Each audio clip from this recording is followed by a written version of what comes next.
A Smile for Christmas by London Blue. Davia sat in the floral chair, staring through the frosted window overlooking the snow-covered courtyard. Her pale lips curled into a brief smile as she watched a squirrel scurry along a tree branch. For a moment, she recalled a Christmas long ago when she had taken the grandbabies out into her own backyard to feed the squirrels. They had tossed leftover currants from the tarts she had made for dinner. Then the memory was gone in a flash, and so was her smile.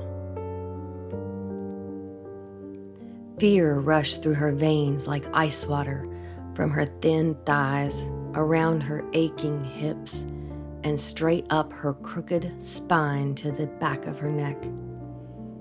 Chills chased down her bony arms to her cold, frail fingers as the lapse in time also stole her identity. Just like a thief in the night, the memory was heisted.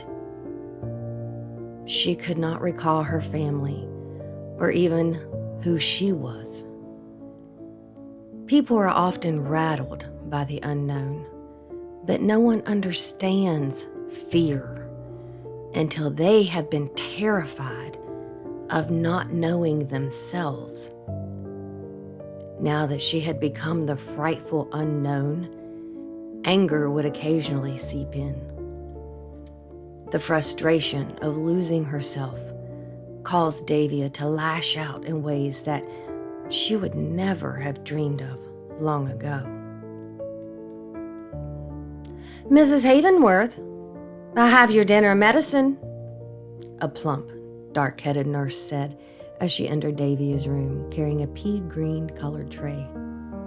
As the nurse placed the tray on her bedside table, Davia slowly stood, using the windowsill for support.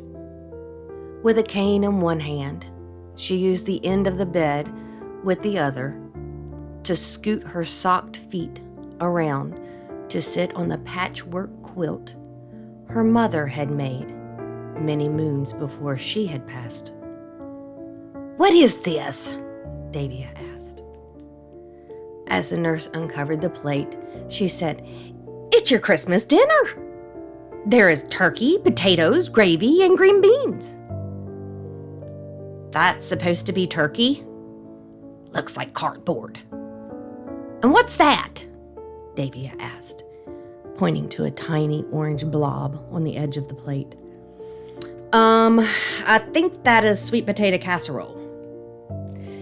Davia made a disappointed sucking noise with her mouth as she frowned. From the oversized pocket of her smock, the nurse pulled out a roll wrapped in cellophane, and from the opposite pocket, a child's school lunch-size chocolate milk. "What am I, 6? I want a cup of coffee, hot, black, and strong." "I'll see what I can do. Maybe I can find some decaf for you. The doctor said you're not allowed to have caffeine after 4 p.m., the nurse replied, frustrated as she walked out of the room and closed the door. "So it's Christmas.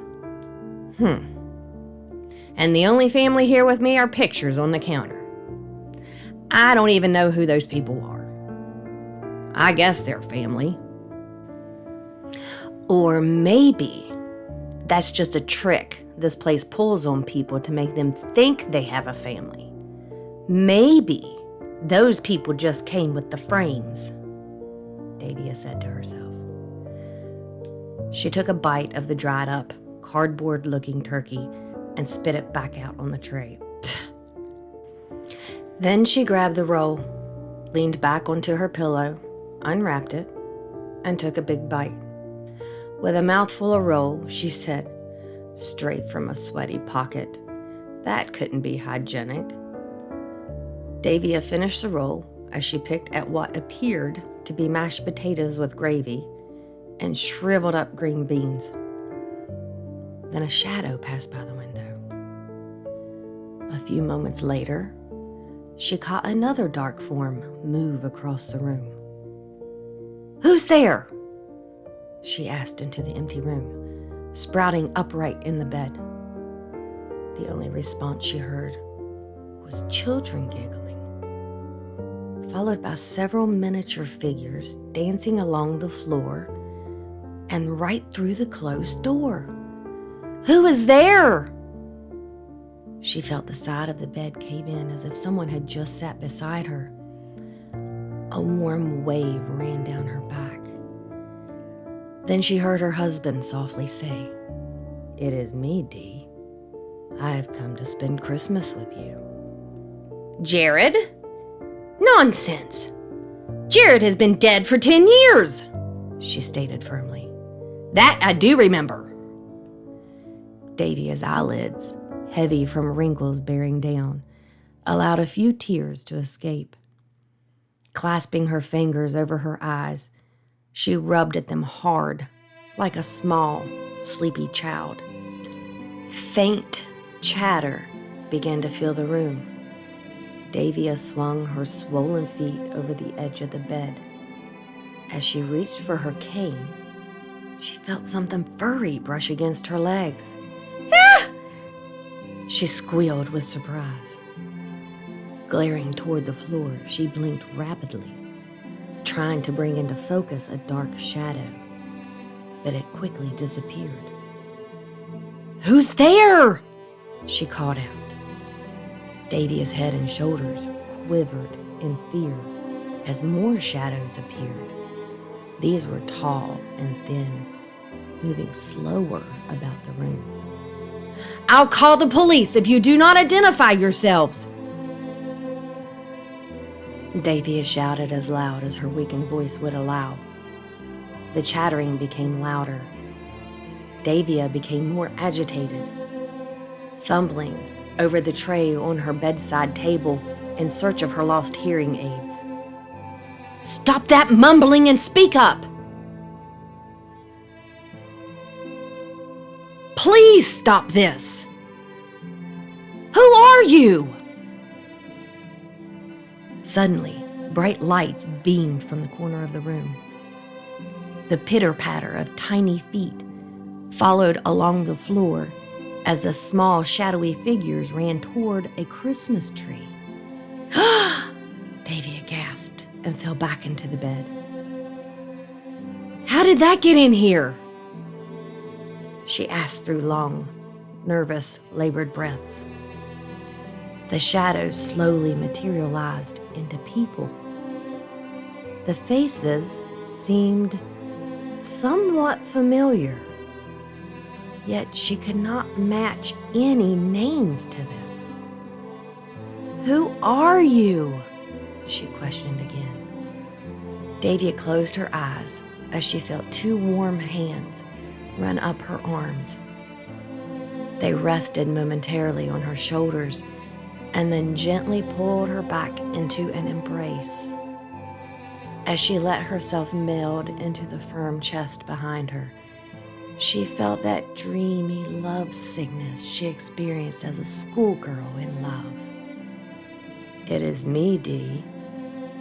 I have brought the whole family to you for Christmas," Jared whispered as he held her from behind and kissed her cheek. Davia turned to face him. He was really there. She could see him, feel him. She reached out to run her fingers along his face. Crossing over his square chin, her hand stopped just under his thin lips.